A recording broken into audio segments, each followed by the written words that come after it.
So now we're on to one of the last phases that you'll be doing, and that is clear coating. As you can see, I've got all my parts ready to go, up and all prepped for fully painted, and now it's time to seal in all that paint and also prep it for doing a little bit of added detail work.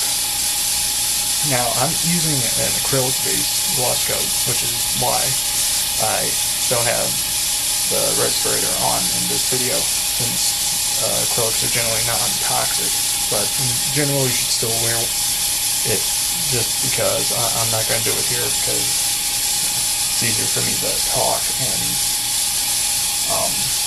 yeah, it's easy to just explain stuff now instead of doing it in editing. So the thing about acrylics is that you want to keep them, you don't want to put on too much, but else it will start to pool. And even though acrylics do dry fairly quickly, you still want to avoid this, as this is your going to be deal a lot with your final finish. You're going to want to just be extra careful here.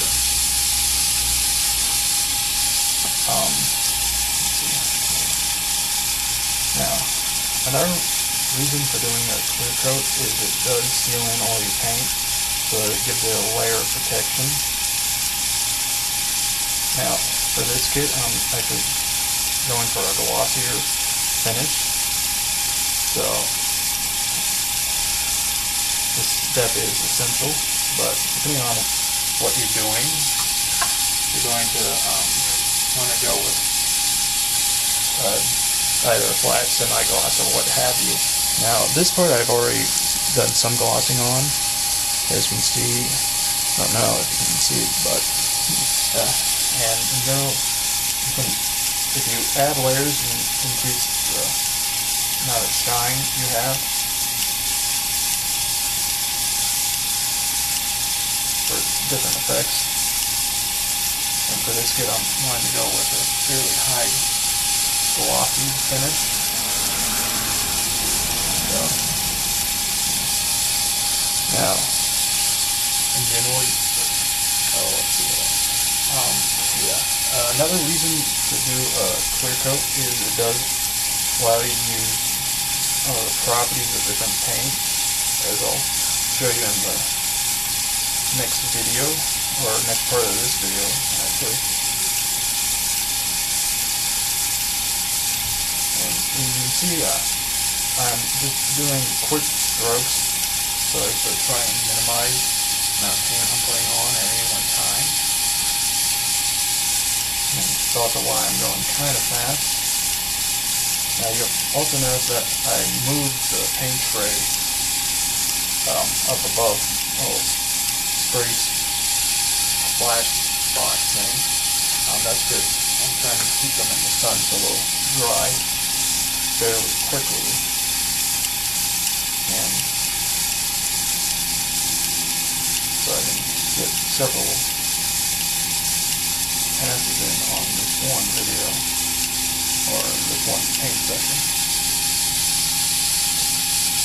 Now, another thing you also want to be careful of is making sure you don't drop any parts on the ground or anything gets on them at this phase, as that can have potentially disastrous results. And you definitely do not want to mar your finish at this point, since you're basically at the end.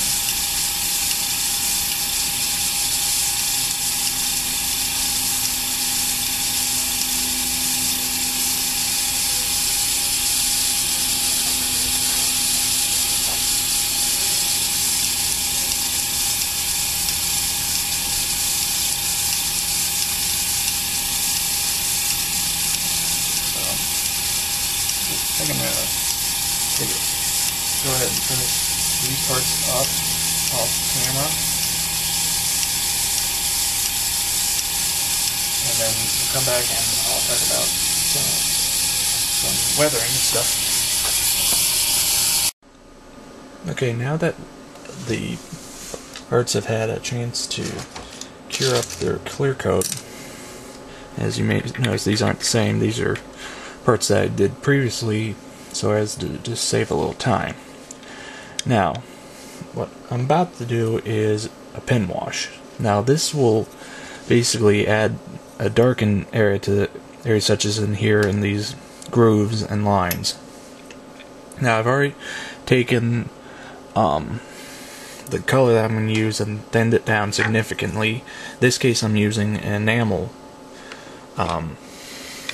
based paint so that when I come back to clear off the excess, I'm not going to worry about the thinner I'm using eating away at the underlying paint.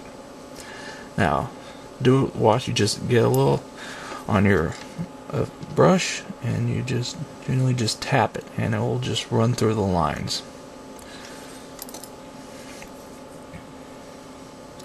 And you don't need to worry about being super perfect with this, as you're just mainly trying to get it in, and just you can worry about cleanup later. I don't know how well this is going to show up on camera, but I'll do the best I can.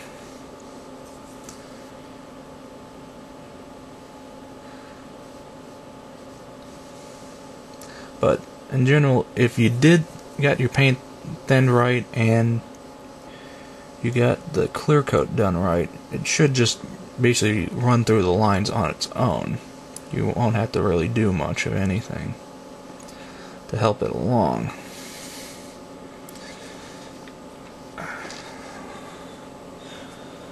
Let's see, I can't really. No, I unfortunately can't get this any closer and still keep it clear. But hopefully this will show up on camera. And basically you just want to, wherever you want to add some darkness and bring out some of the line detail, just tap it along and the paint will just run through the lines on its own. Really don't have to do too much to it.